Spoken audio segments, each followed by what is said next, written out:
Hello, my name is Patel. I'm the chairman and founder of My Tokenized Capital, the platform that is really disrupting social media, all of the advertising space, NFTs, DeFi, and where I see that convergence to touch and make an impact to sustainable humanity for billion people plus to enter into this market and not worry about doing a like and a share like they do on other platforms and not earn anything. So we're going to share that wealth and make it all financially inclusive. But however, today I have with me my good friend Miguel from San Francisco, but we've met all over the world in various events, and Jane King from Nasdaq. So with that, Miguel, let's have you to start first. Well, we are kind of from the same space, which is exciting. We come from the space of blending business, tech innovation, and media. And I think the convergence of them all right now is really what brings us all together. So I come from the world of cinema and journalism, investigative documentaries, if you will, and really the fabric of narratives. And so as I've discovered in my life that narratives are controlled, they are shifted, they are used, right? I felt that this space needs a narrative. It needs a storyteller that will tell the story of transforming the future. And that has been my goal for the last 3.5 years, almost 4 years actually, of really showcasing what these, as I like to call them, the innovators of the future are all about. And it comes in various shapes of really from the grays to the light, the darks. You know, it's so much character that is present, and it deserves a platform of exposure for the average viewer. So we've been structuring a distribution contract with Netflix over the last 12 months, and we finally attained an opportunity to work with one of very prominent Hollywood distributors to create a story of innovation, of transformation of the future from the light side of crypto, right? So not so much FUD, not so much downgrading and bashing as we tend to see in more of the traditional media pieces, and even distributors like HBO and whatnot. It would be great to showcase what's happening in Puerto Rico, showcase what's happening in Ibiza, what's being built in the middle of Texas, a real crypto city with autonomous, sustainable technologies as an integral part of it, educating the children, the kids running around the farm with real chickens and eggs that they put on their table, and then the regenerative farming right across, providing more products and helping them keep safe during the Texas flash cold storm that happened. You know, showcasing how this technology and this community can literally transform humanity, but actually doing it through the eyes of people that got their hands in the ground, that got their hands dirty. So we've been doing that for our media and working with companies, helping them scale their presence, their image, also kind of, you know, working on grooming companies, consulting companies, and how they need to go into this market, because it's a very unique place. It requires certain, you know, knowledge and skill, if you will, that comes both from the traditional world, but also encompasses these new rules of the game that we are creating here. And they're literally being created as we speak, which is so exciting, on the convergence of media, art, and innovation, if we take it right back to that. So that, long story short. Jane, similar kind of journalistic background, and Jane also has an innovators channel as well. But what do you think in Miguel's journey? I think it's great, and I think the more that we can kind of teach people about it, as you mentioned something that a lot of what we hear is negative. From the mainstream media, from Washington, people don't understand the potential. You know, they think Bitcoin hackers, you know, and we just had a pipeline in the US shut down by hackers and never paid a Bitcoin, you know, so I mean, but it's hackers didn't just get, these ransoms didn't just come along with cryptocurrency. I mean, this has been going on. So I think a more positive story about the potential of it and how that can change the world really is, what people like us need to do. Go ahead. Yeah, sorry. And the thing what I see from outside in, and Europe and California, you're in New York, is the middle ground who I would say 99% don't understand what's happening, and they vote for the sake of voting without realizing what this printing of money means or what this cryptocurrency impact would be, what the impact of NFT will be, what the impact of DeFi will be to them. They don't understand, and they're voting. And the people in the hub, dare I say, who are making the policies in the Washingtons of the world, really haven't got a clue. And we had a session with Brock earlier who fully agrees. That's why he ran for presidency. He cares. They need to be more of us going out preaching to the masses in America. Otherwise, I don't see a good future in America, personally, outside in. Well, speaking about our country, and I mean, we work with Brock, and I'm proud to say that we worked on Brock's presidential campaign. I urge you to go to Brock's YouTube channel and check out our one of the main videos that we did for that particular instance. Yeah, I saw that. Which was why am I running for president? It's one of the it's the most watched YouTube video on Brock Pierce's channel, and I think it really carried across. Our co-creation with Brock was to. Originally it was for the crypto community, that whole piece, but it turned out to be more encompassing because people saw the integrity in Brock's words and people saw the vision in what he was carrying across. And to me, as a storyteller, that was a big milestone personally, and it's always a blessing to work with Brother Brock. He's a brother on many levels, and what he's doing is quite daring and quite beautiful, to be frank. Because he said it's a bit scary at times as well. Let's be honest. Exactly, and everyone, he has his story, his past, and he openly says, I've made mistakes, but as I learn, as I go along, I understand what it takes to create a better future, and that's, I think, the discussion that needs to happen, because nobody in U.S. politics really truly comes out with that discussion as of now. Nobody really truly says, I know how to integrate technology into municipalities and create data sharing technologies. Because the conversation in the U.S. right now is about race. And race. I mean, it really is, so that's where we are right now. But I feel like that's a distraction from some of these bigger issues that, now we did go through some things. I know the world is experiencing inflation. We've had gas prices go up, lumber's up 300%. And I think people are starting to go, whoa, this is costing me a lot more to buy groceries, and maybe making that connection with crypto, Bitcoin, and dollar. It's happening. But that's, You know what's exciting? I think people are at a cusp of realizing that we live in a world of a psyop. There is a psyop being played from all over the place.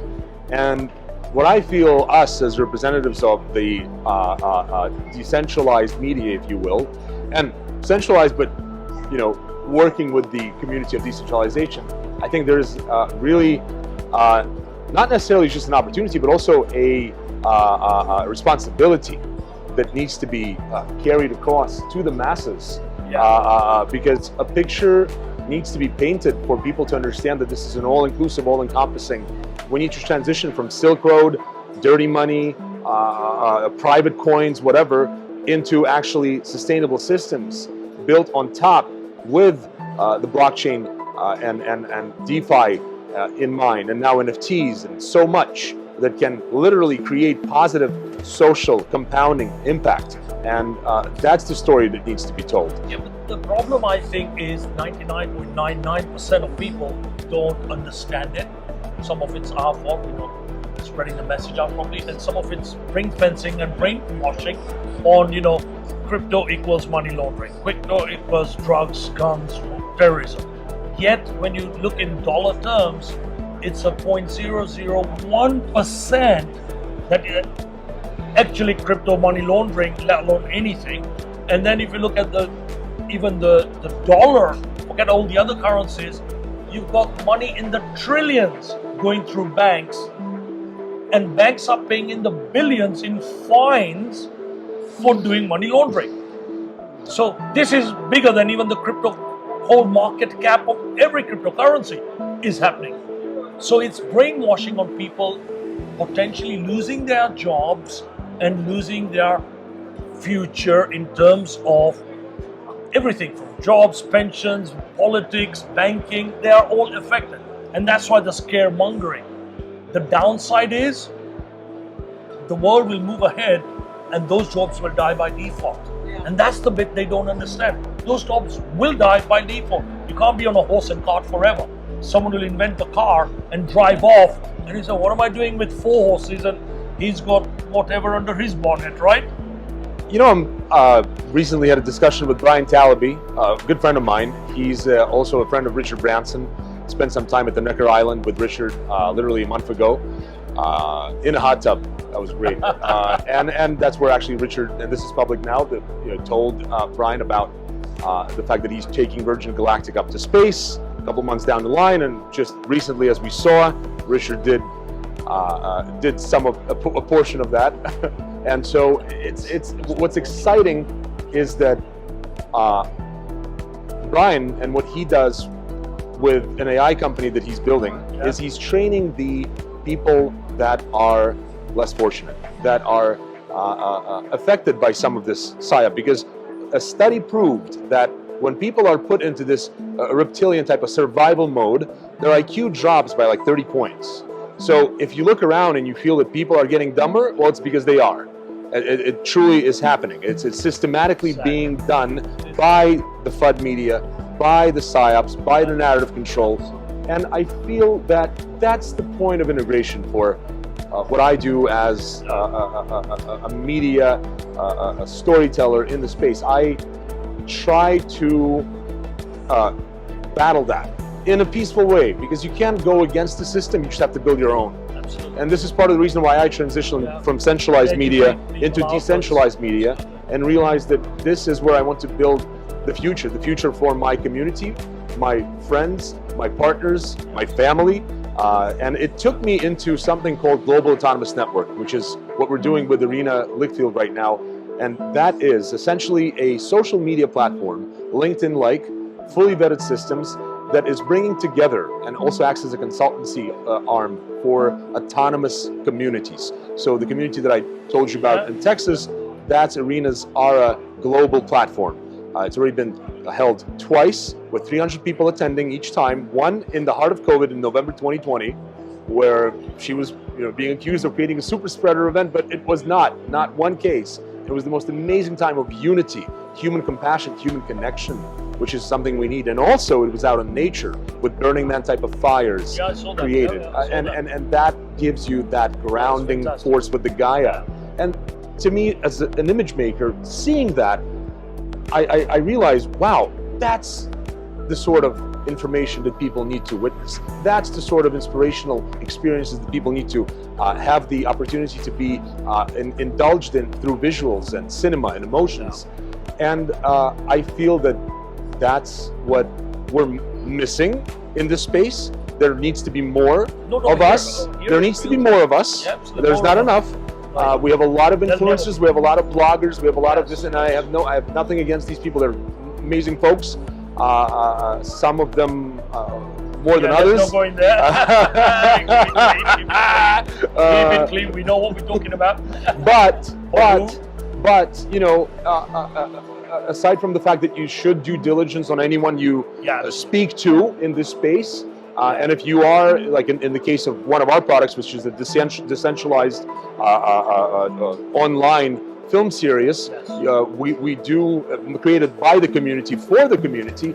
We vet everyone we talk to the best of our ability. Of course, it's hard because space of innovation. Sometimes people don't know they might make a mistake. It happens down the line. So it's tricky to be able to work as a media company in this space. Very hard, especially in this lockdown. So anyway, last comments, Jane? Would you like to? So I have a question, and this is kind of a quick answer for both. Yeah. Is Elon Musk good or bad for this space? Ooh. Oh, You really want to go there? No, I will. I had a lot of respect for Elon Musk until not long ago.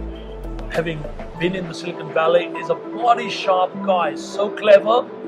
And my view, being in Silicon Valley and knowing some of the people around him, techies are those sorts of people. Who would name their child something that none of us can even pronounce, right? Yes, That shows the kind of brains he has. Okay? Now, if Warren Buffett made a comment about Bitcoin, and he's done that for years, it's a scam, it's this, it's a... No one pays attention to it because it's asking my electrician to repair my Maserati. You wouldn't do that. The guy's got no experience. He's got no experience. No, I'll call it out. So he's got no experience in doing crypto, blockchain, or anything. Really, has no experience. Why go and ask advice? You read the newspaper and you can buy anything Warren buys. Apple stock, this stock, some blue chip stuff, infrastructures. That's what he understands. Anyone can do that reading newspapers. Elon Musk, on the other hand, he's following the stuff we are into in the blockchain, the crypto space, and people see him doing real innovation from the hyperloops, the space, and the cars, and the battery technology, etc., etc.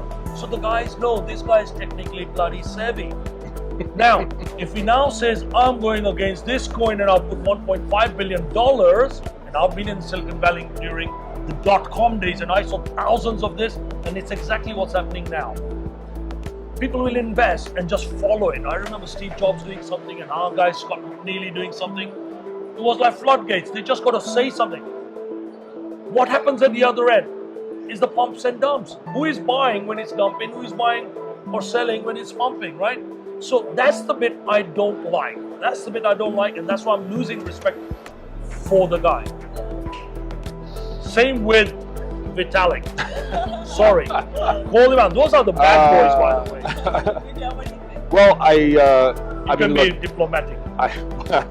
I know Vladimir Tina very well, who is Vitaly's father's good friend, and he's also the chairman of the Ethereum Foundation Russia. Yeah. So I know that Vitaly is in a position where he's in space. So and this is also Elon's opportunity and also a problem. Essentially, when you're in space and you don't deal with Earthlings in the way Earthlings deal with each other, you can run into problems. But I think one of the main reasons that I would agree with, I think also what Brock stated publicly, is that Elon needs to take responsibility for his words. Which is what I said. And that's completely, I concur with you on that end. Thank you. Is he good for humanity or not? Man that's exploring, potentially using AI to explore space and beyond. I think it's interesting when you talk about having some kind of a transhuman technology chipped into your brain. I don't necessarily will side, even though I am for human progress and potentially biotech, but there's way too much questions that come to mind when you talk about intrusive technology like this into the human body and what it will bring with centralization, battling this decentralized space, etc. It's so there is that. So I would be very kind of, I'm still unsure on Elon and his true intention, but I would love to sit down and talk to him in our Netflix film. So who knows? Maybe that will manifest. I've got a session with him as well planned. So believe me, it'll be tough. There we go. It'll be tough. There we go. Thank you, Miguel.